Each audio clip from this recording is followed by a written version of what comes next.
AI Insights PH News Channel.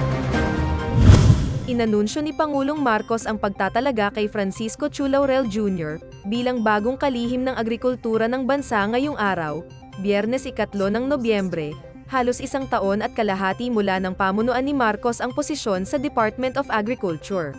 Sa kanyang maikling pahayag sa press conference, sinabi ni Laurel na ang mga magsasaka at mangingisda ay malapit sa kanyang puso, na personal na nakasaksi sa kanilang mga paghihirap at pangarap.